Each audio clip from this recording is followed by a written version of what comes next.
Assalamualaikum warahmatullahi wabarakatuh. Selamat sore. Perkenalkan, nama saya Muhammad Ilham Jailani. Pada kesempatan ini saya akan memaparkan analisis dan refleksi terkait 4 faktor utama penyebab kecelakaan kerja, kontribusi masing-masing hubungannya dengan nilai etika profesi teknik, serta solusi preventif dan kovertif.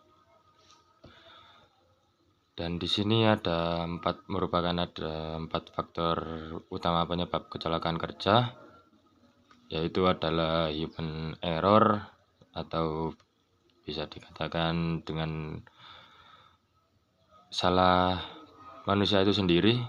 Dan kedua ada peralatan dan teknologi, lingkungan kerja, manajemen dan organisasi. Dan faktor ke-1 ialah faktor human error. Sekitar 70-80% kecelakaan kerja disebabkan oleh kesalahan manusia, seperti kelelahan atau kurangnya pelatihan.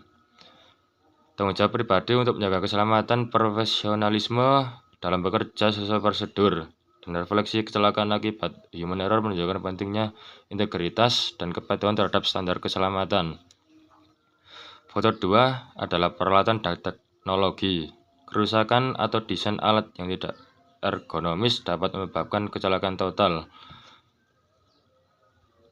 Dan kita akan membuat rekayasa teknik yang aman dan bertanggung jawab, mengutamakan keselamatan pengguna dan dalam desain. Untuk refleksi, seorang insinyur memiliki kewajiban moral untuk tidak mengabaikan aspek keselamatan demi efisiensi atau biaya. Faktor ketiga ialah lingkungan kerja.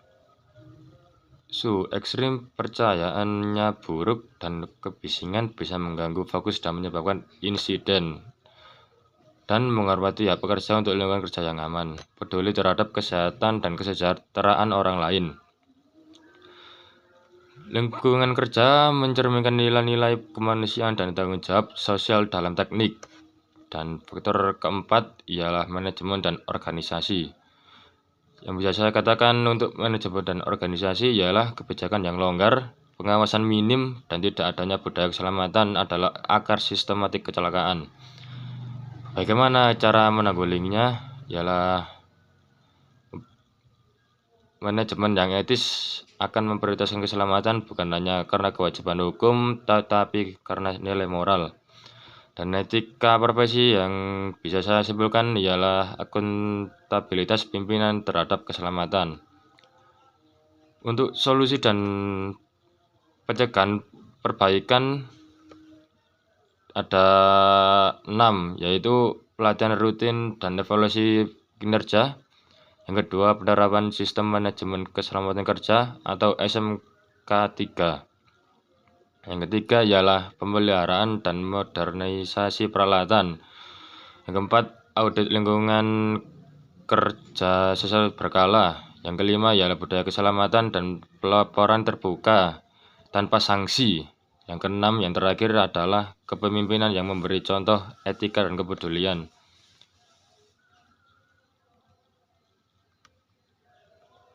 Nah, untuk pelatihan rutin dan evaluasi kinerja ini seperti halnya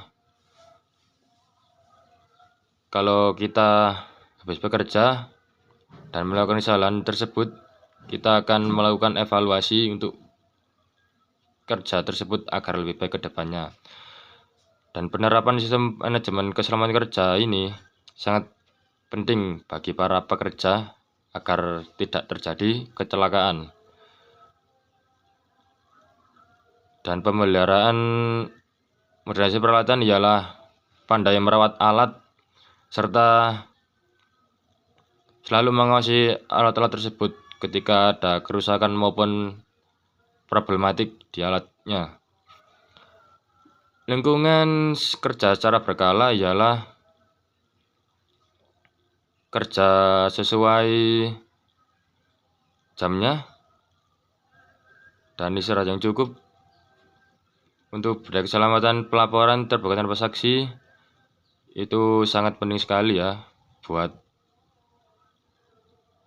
awak pekerja agar tidak terjadi hal yang tidak diinginkan, entah itu tangannya atau anggota tubuh badannya terkena mungkin mesin potong atau percikan-percikan las.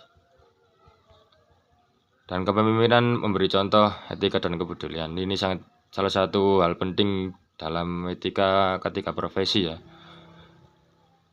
Kepemimpinan harus memberikan contoh bagi para pekerjanya. Setiap kecelakaan kerja bukan soal teknis, tetapi juga soal nilai, tanggung jawab, dan kepedulian. Di sini saya akan memberikan pesan singkat untuk kalian semua. Etika tanpa aksi hanyalah teori, dan teknik tanpa etika hanyalah risiko. Mari kita jadikan keselamatan sebagai budaya, bukan sekedar prosedur.